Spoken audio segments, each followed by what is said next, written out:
Muy bien, Felicia. Entonces, y comunidad que nos acompaña, ya hemos visto ese abordaje y acabamos de ir canalizando esa parte de estimulación temprana y la detección temprana. Ahora bien, vamos a entrar a uno de los temas también importantes, determinantes y que desarrollamos mucho desde nuestra región, que significa todo lo que es el quehacer educativo.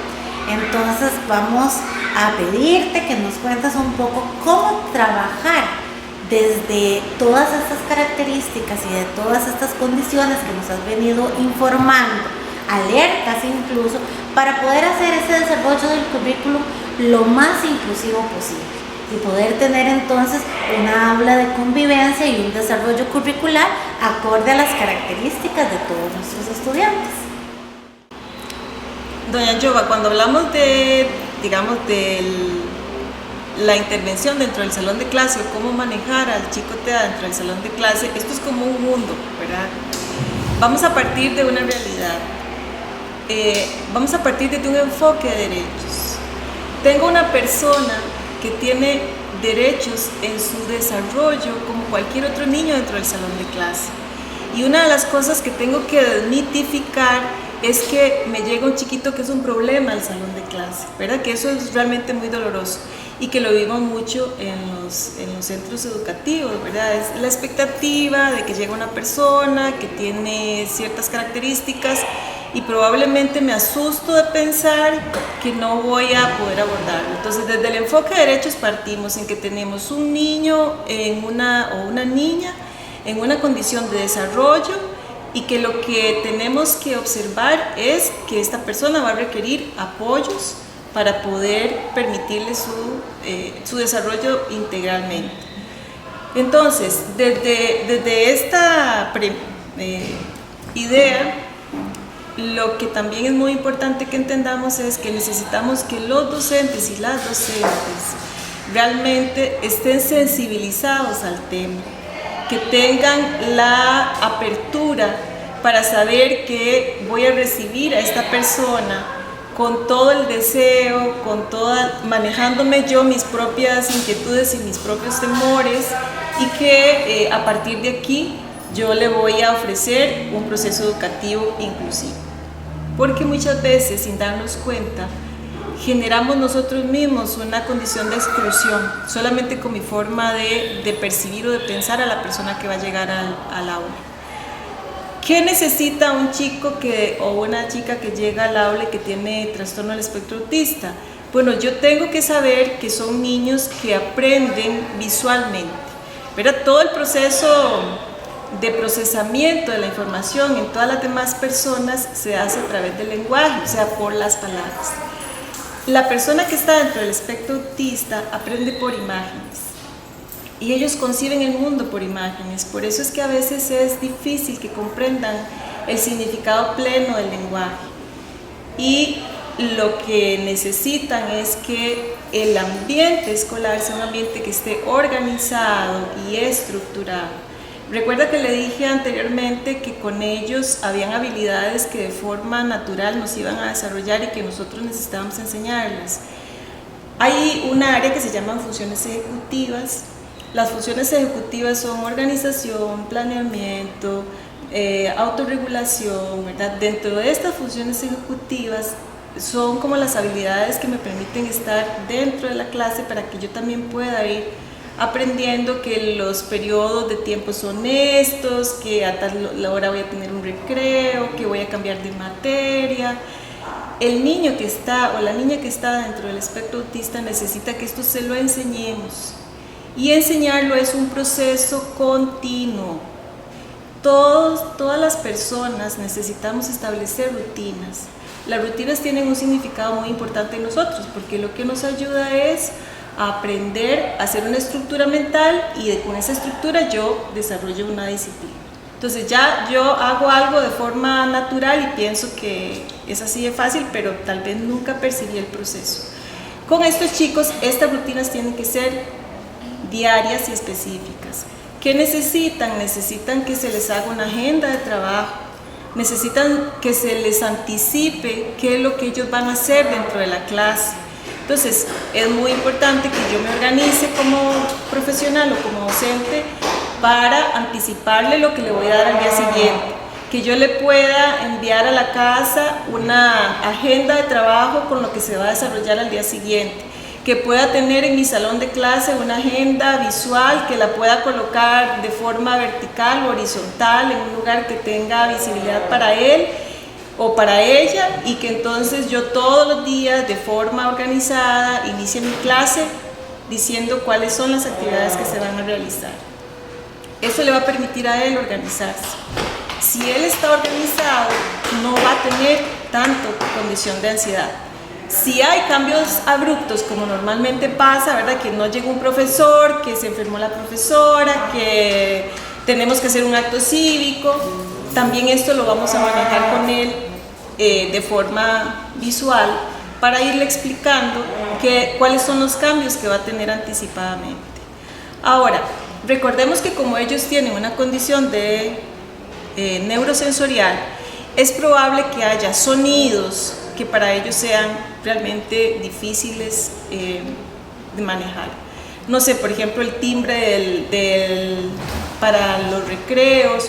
Probablemente si hay un acto cívico y vamos a poner el himno nacional, ese ruido para estas personas sean realmente inmanejables, que generan hasta dolor. Entonces, esto es importante que lo sepan los docentes. Si tengo un chico que auditivamente es hipersensitivo, ¿qué estrategias voy a manejar yo dentro de mi clase para ayudarlo a que el exceso de ruido no lo haga entrar en una condición de desregulación? Si tengo más bien una persona que no tiene una regulación tanto auditiva, pero que sí la tiene en el área olfativa, por ejemplo, pues tengo que saber que cualquier olor lo puede desregular. Entonces, sin darme cuenta, mi colonia puede ser que lo desregule. Entonces, yo necesito también aprender a darme cuenta que si eso es así, pues voy a tener que evitar usar una colonia dentro del salón de clase que pueda generarme que el niño se me regule. Lo que tenemos que entender es que cuando el chico se regula y nos hace dentro del salón de clase una crisis, no es porque sea un berrinchoso malcriado, es porque neurosensorialmente él está desregulado y él necesita que le ayudemos a volver a regularse. Y este proceso de aprendizaje, de autorregulación, lo tenemos que ir enseñando gradualmente. Necesitamos conocer qué lo tranquiliza, ¿verdad? ¿Qué hace que él vuelva a estar en su estado de tranquilidad? Si es algo que le haga presión sobre las manos, si es algo frío para regular la temperatura, si lo que necesitamos es permitirle que salga al aula 5 minutos y camine, si lo que necesitamos es que él pueda estripar algo, ¿verdad? Para que su parte visoperceptiva se pueda regular. Esos detalles la maestra o el docente necesita conocerlos. Solamente lo puedo conocer si tengo a mi estudiante en el aula y si lo observo todos los días. No es posible que yo me guíe por lo que otras personas me dicen. La experiencia de otros docentes siempre es importante, pero este es un ser único y como ser único va a tener sus propias características. Por eso es que el docente necesita tener apertura para conocer al estudiante y evidentemente ir aprendiendo su lenguaje no verbal, ¿verdad? Porque antes de que se nos detone una conducta, siempre vamos a tener indicadores físicos de que esta persona está entrando en una situación de crisis. A veces es que respiran más rápido, a veces tienen alguna estereotipia y un temblor en las manos, a veces le suda el bigote, como me dijo una vez una maestra, ya sé cuál es que a él le suda el bigote. Pero entonces, por ejemplo, estas características que son tan individuales, el docente necesita conocerlas, porque ahí me anticipo a una posible crisis y ese es el momento en que yo puedo pedirle que haga un acto que lo ayude a regularse y que eso haga que el manejo dentro del salón de clase sea más fluido, menos difícil para la persona, para el grupo y para el docente.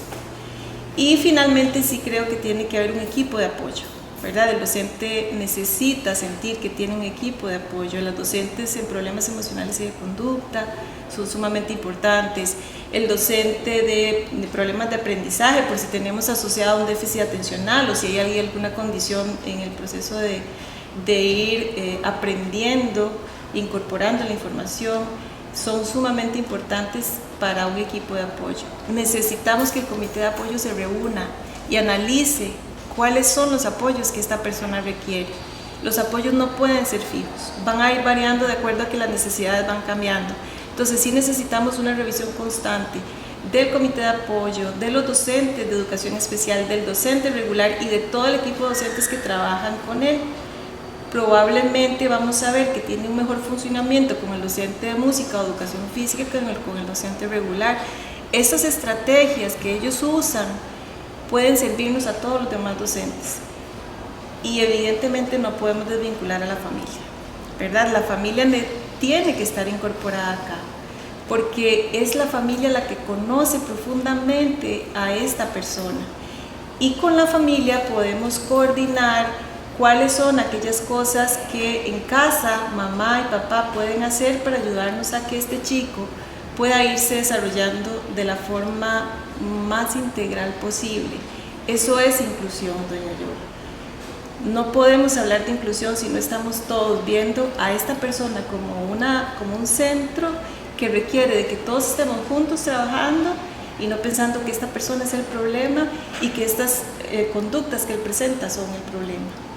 Eso es excluir a un estudiante. Entonces mi propuesta es: trabajemos juntos, hagamos juntos el trabajo, quitémosle el miedo a pensar que son personas raras, que son personas difíciles, que son personas que no comprenden y que son personas que no se comunican. Son seres humanos, son personas llenas de valores, son personas llenas de habilidades por desarrollar y por descubrir. Y así es como los tengo que ver para poder trabajar.